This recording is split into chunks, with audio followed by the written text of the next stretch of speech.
Les amis, je me souviens que hier on a parlé de lecture à vue avec euh, c'était un nouveau membre. Le prénom commence par D. J'ai pas encore retenu ton prénom. Je suis désolée parce que vous êtes arrivés nombreux d'un coup. Alors du coup, j'ai pas encore pu mémoriser tous vos prénoms. Pourtant, dans le groupe, généralement, j'ai tous les prénoms de tout le monde, bien qu'on était déjà passé 200. Alors, il y a à peu près 60 qui sont arrivés ces dernières 48 heures. Ayez de la patience et puis surtout apprenons-nous à nous connaître. Et puis gentiment, chacun vos noms et vos histoires et mon histoire, on apprendra à se connaître et connaître nous. Alors, je reviens à mes moutons. Hier, nous parlions de déchiffrage à vue.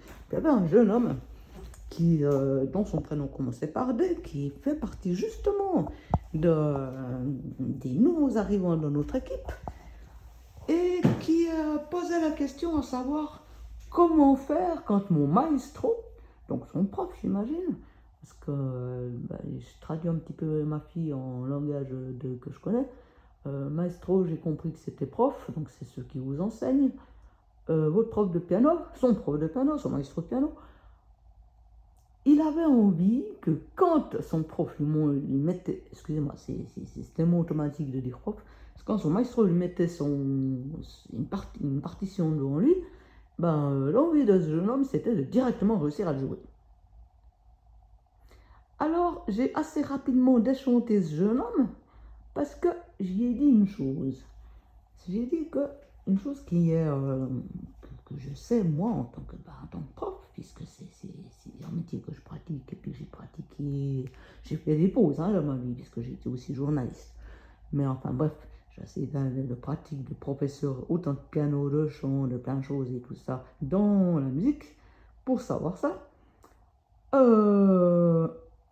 on est et puis aussi j'ai aussi prof dans d'autres choses à savoir, pas que dans la musique. Aussi dans d'autres domaines, des secteurs politiques, des secteurs économiques, les deuxièmes piliers en Suisse, enfin, bref, des trucs de loi. Quand on apprend quelque chose à un élève, j'ai aussi été prof à l'école, quand on apprend quelque chose à un élève, c'est que justement l'élève est à ce niveau-là.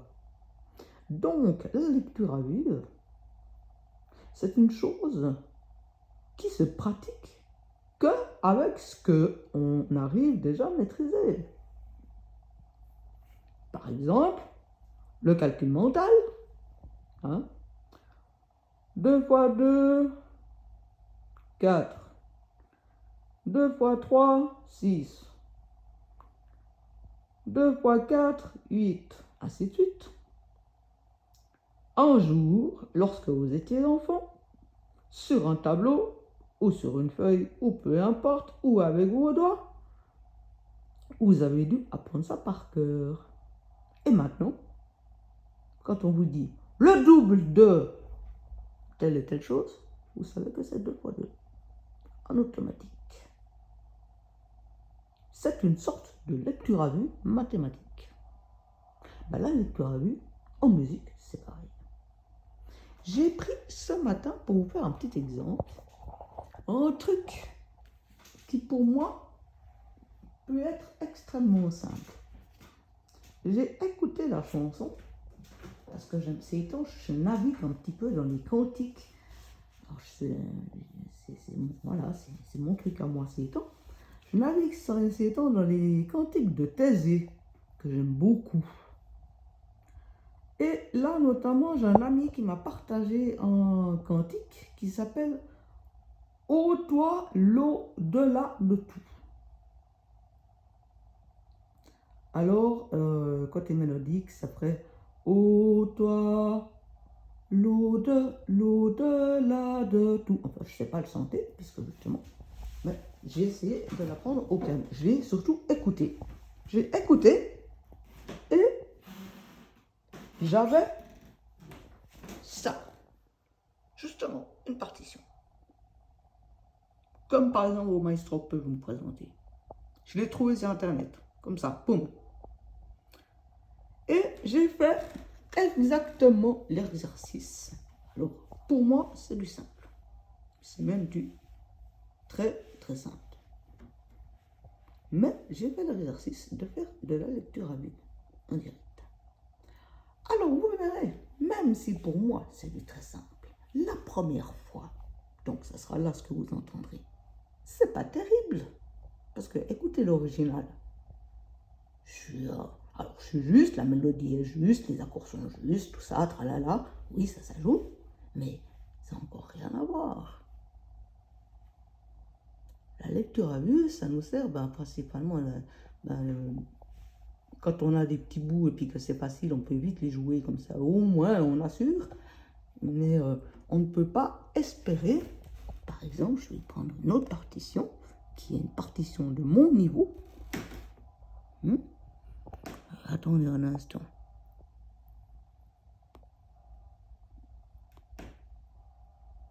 Je vais trouver... Ah, ça y est, voilà. Partition de mon niveau. On va prendre une page à mon niveau. Voilà. Bon, à savoir que je la sais, cette page. Mais voilà, ça c'est mon niveau. Ce genre-là, ce genre-là, ce genre-là, ce genre-là, c'est en fait le morceau Rhapsody in Blue. C'est un niveau, musicalement c'est un niveau virtuosité. Voilà. Alors à savoir que je ne connais pas toutes les parties orchestre, puisque justement je suis pianiste, je connais les solos piano. Alors ça, là-dessus, si maintenant on me demandait de faire de la lecture à vue sur une partie, comme par exemple celle-là, bourrée de notes, avec des rythmes, pas possible. Ou alors, par exemple, une page comme, allez, page bien rythmique là, qui embête tous les pianistes. Ou alors plein de petites notes tout à côté là. Celle-là, là, regardez ça. Il y a plein de petites notes à côté. Ou alors ça, voilà. Par exemple, ce genre d'ensemble. On me demande de jouer à la bonne vitesse. Ça, cette mesure. Vu que c'est à mon niveau, alors j'arrive à voir, mais je ne peux pas jouer à la vitesse en lecture à vue. Je suis obligé de le jouer une ou deux fois à vitesse lente avant de pouvoir le jouer à vitesse normale. Parce que c'est mon niveau. Par contre, l'autre son que je vous ai sorti, qui est où? Voilà, le fameux au-delà de tout. Si je le retrouve.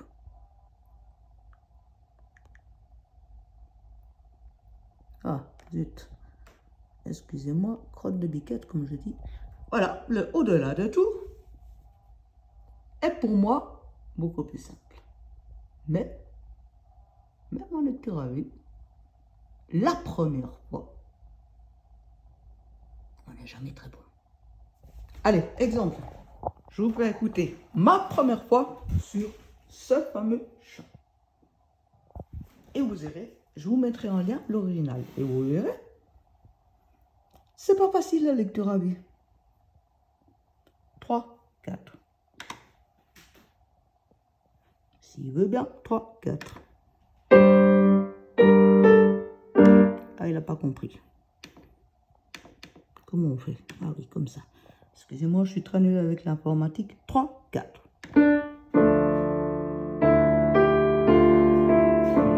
Et voilà, de la lecture à vue. Et c'est même plus long. Pourquoi? Parce que je regarde les notes et l'harmonie en même temps.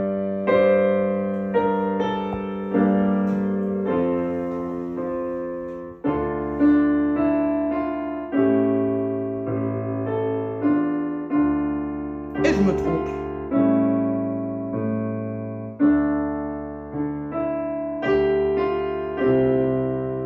Ça, c'est la petite partie solo en bas. Je mettrai la partie en lien.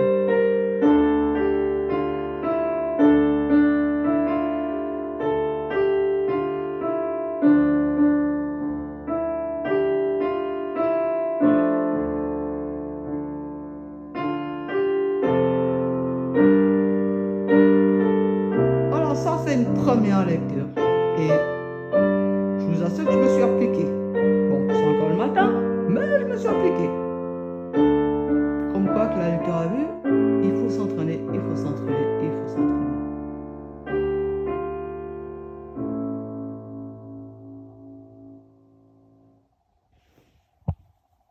Voilà. Alors celui-là, moi, c'est vrai, au niveau des chants de Thésée, comme je les découvre, je n'ai pas encore la logique des chants de Thésée. Je la comprends parce que je connais l'histoire de la musique. Je sais que les chants de Thésée ont des bases harmoniques simples, par exemple. Je sais que c'est proche du grégorien. Je sais que je peux aussi un petit peu entendre presque de l'orthodoxe russe, ce genre de choses. Donc ça, c'est des courants que je connais. Donc du coup, je m'appuie sur ce genre de courant pour un peu comprendre. Mais il y a des musiques où j'y connais la logique. Et ces morceaux-là, par exemple, je peux les déchiffrer. Alors eux, d'un coup, tout seul, en lecture à vue. Je vais essayer d'en prendre un au hasard. Alors, est-ce que je suis dans partition déjà? Non, je ne suis pas dans. Prendre partition.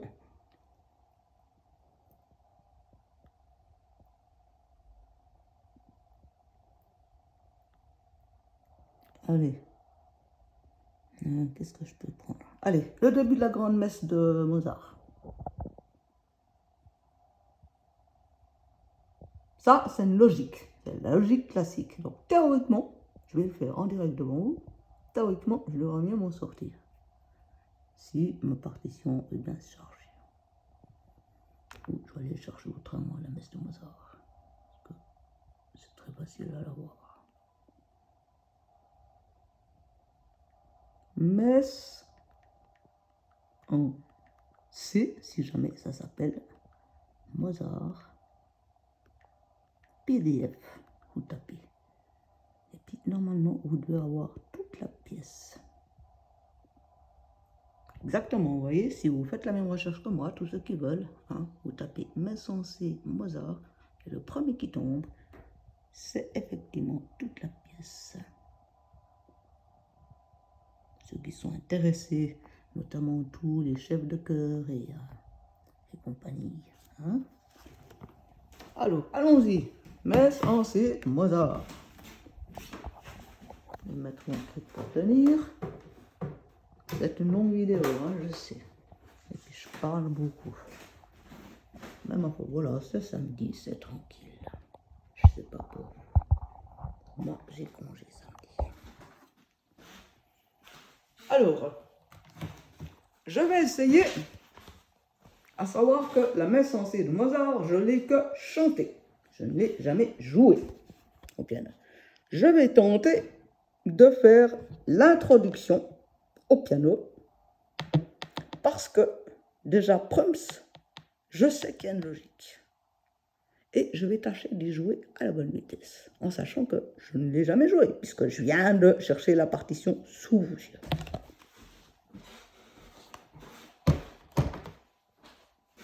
Go.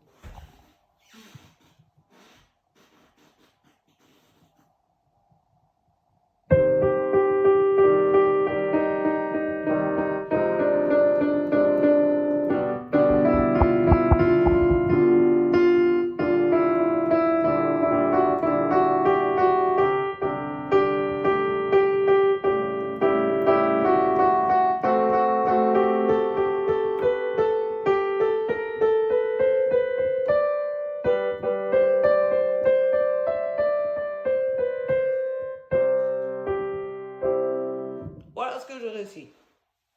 J'ai réussi à la bonne vitesse, presque toutes les notes. J'en ai raté quelques-unes. Mais au niveau de la mélodie, c'était juste.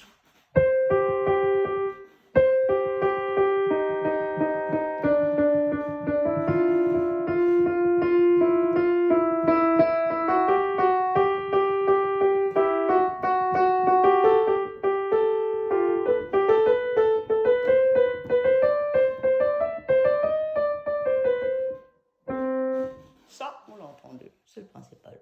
Après, ben, la chorale, elle part.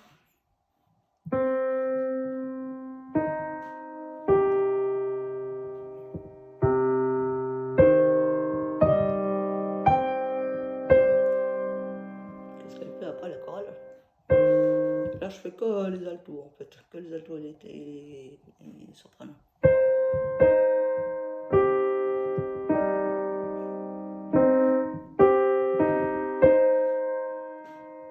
nouveau le piano qui repart.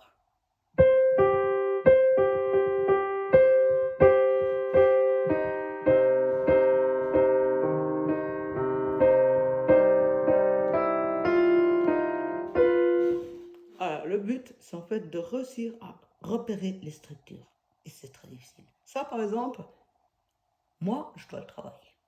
Si je devais le jouer pour une chorale, pour faire un pianiste de chorale, comme je l'ai déjà fait, eh ben, je devrais apprendre à jouer. Voilà. Mais, en lecture à vue, on peut déjà en tout cas poser les structures. Dans ce genre de morceau, quand on a mon niveau. Mais, quand on a par exemple un niveau, par exemple débutant, on peut poser des... On peut par exemple... Attendez, est-ce que j'ai un morceau qui pourrait être fait en lecture à vue par un débutant? J'ai peut-être ça. Peine que je choisisse.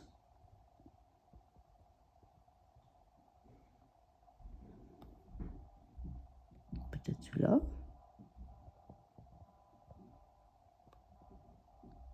Non, je sais pas. Je chercherai un morceau pour débutants ou peut-être les débutants peuvent s'amuser aussi à faire la lecture à vue.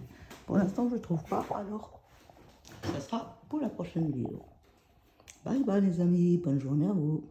Chez moi, il pleut. Enfin, non, il pleut pas. Regardez. Il fait moche. J'espère que chez vous, il fait beau. Bonne journée à tous et que Dieu vous bénisse.